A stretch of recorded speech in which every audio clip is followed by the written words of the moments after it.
નદીઓ વહેતી હોય એવા પાણી વહેતા થયા છે। પાણીની લાઇનમાં ભંગાણ થતાં સર્વત્ર પાણી થયું છે। ભર શિયાળે લોકોના ઘરોમાં પાણી ભરાઈ ગયા છે। પાણીગેટ જીબી પાસે રસ્તા પર પાણી ફરી રહ્યા છે। રસ્તા પર પાણી ફરી વળતા ટ્રાફિક જામ પણ સર્જાયો છે।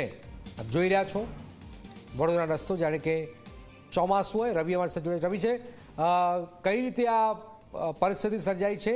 શિયાળામાં પણ જાણે વરસાદ વરસ્યો હોય, લોકોના ઘરોમાં પાણી ઘૂસી ગયા છે। રવિ, બિલકુલ જનક વાત કરવામાં આવે તો વડોદરાના પાણીગેટ વિસ્તારમાં પાણીની લાઇનમાં ભંગાણ સર્જાયું છે અને ભંગાણ સર્જાવાના કારણે ચારે તરફ પાણી ફરી વળ્યું છે। રોડ રસ્તા હોય કે લોકોના ઘરમાં તમામ જગ્યા પર પાણી ફરી વળ્યા છે, જેના કારણે વગર વરસાદે રોડ પર પાણી થઈ જતા જળબંબાકાર જેવી પરિસ્થિતિનું નિર્માણ થયું છે, જેના કારણે વાહન ચાલકોને વાહન ચલાવવામાં મુશ્કેલી પડી રહી છે તો રાહદારીઓને ચાલવામાં પણ મુશ્કેલી પડી રહી છે। લોકોના ઘરમાં પાણી ભરાઈ જવાના કારણે લોકોને ઘરમાંથી પાણી બહાર ઉલેચીને કાઢવું પડી રહ્યું છે અને આખી પરિસ્થિતિનું નિર્માણ થયું કારણ કે પાણી લાઇનમાં ભંગાણ સર્જાયું। આખી ઘટનાના જે વિગત સામે આવતા કોર્પોરેશન અધિકારીઓ સ્થળ પર દોડી આવ્યા છે અને કોર્પોરેશન અધિકારીઓ દ્વારા સ્થળ પર પહોંચીને જે જગ્યા પર ભંગાણ સર્જાયું છે તેને રિપેરિંગ કરવાની કામગીરી હાથ ધરવામાં આવી છે।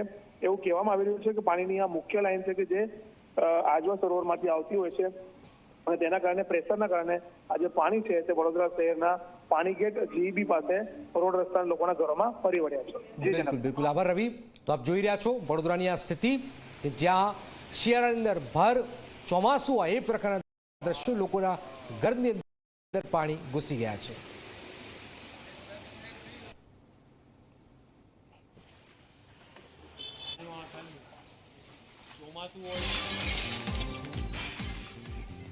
BZ group